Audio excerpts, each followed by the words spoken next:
Hey, what's up guys, it's DarkArmedDuelist, and today we just got an awesome new boss monster, Liberator Ethos. So without further ado, don't forget to like, comment, subscribe, hit the bell there so you can become part of the notification squad, and definitely check the Patreon in the description below for all those awesome rewards. So without further ado, let's go ahead and check out and see what Liberator Ethos does.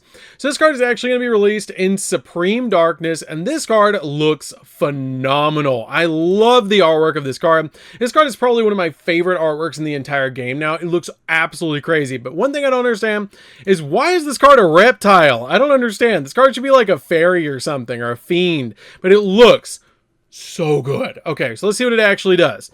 So this card is called Liberator Ethos, and this card is a level 8 dark reptile special summon effect monster that has 4,000 attack points and 0 defense points. This card is going to be a game ender, I hope. This card has the ability, it cannot be normal summon or set. It must be special summon from your hand or graveyard by paying half your life points, while your opponent has a monster card on their field or in their graveyard with an effect that can activate in their hand or monster zone, but activates in response to the activation of a card or effect to do so. That's really interesting about this card's effect, that it makes it so your opponent has to have a card that is responding to something else to be able to summon this card out by paying half your life points, which there is some notes to explain this card down here, which we'll check out in just a second. But this card's effect says that this card, special summon, cannot be negated. That is so cool and very rare on a card that it actually cannot be negated to summon this card out. For the second effect, this card in the monster zone cannot be used as a material for fusion link or XZ summon, and also it's unaffected by monster effects activated on your opponent's field during your turn only.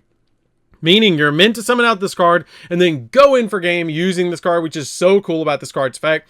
And this card is phenomenal looking. This card looks so cool. But let's check out this card explained thanks to Yugioh organization. So let's see what this card actually says.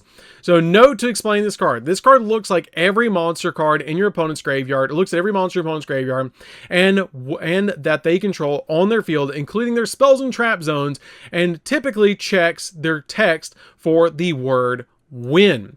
If one of those monsters can be activated in their hand or on the field when a card would activate itself, or its effect means its condition for this card, then you can summon it from your hand or graveyard by paying half your life points. Here are some examples of text. So basically, when you're summoning out this card to your side of the field, you have to just look for cards on the field and in the graveyard that say win.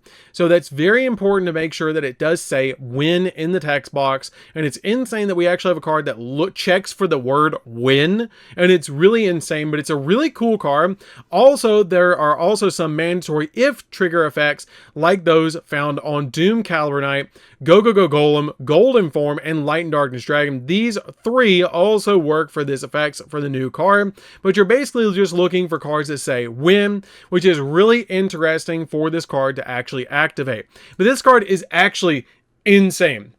This card is so cool for the artwork alone, and you could completely base a deck around this card, which would be really cool, and it is searchable by a bunch of different cards. I believe you can even search this card with King of the Feral Imps because it's a reptile monster, which is super cool, that you can instantly grab this card as a 4,000 attack point boss monster. Even if you just use this card as an extender because it's a level 8, this card is really cool. So, that's going to do it for this one, guys. Don't forget to like, comment, subscribe, hit the bell in there so you can become part of the notification squad. Are you guys going to be playing Liberator Ethos? I definitely am going to figure out some sort of deck that I can play this card in because it's super cool looking, and I might even base a deck around it, which would be really interesting. But it feels more like a hand trap-ish like card, but it looks phenomenal. I love how it's like has like a planet above there, like that's the Earth down there, and this is like the moon is like sapping the strength out of the moon. Like that is so cool. Like this is like some Evangelion stuff, which is just super cool. So anyways, guys, that's gonna do it for this one, guys. Don't forget to like, comment, subscribe, hit the bell in there so you can become part of the notification squad, and we'll see you guys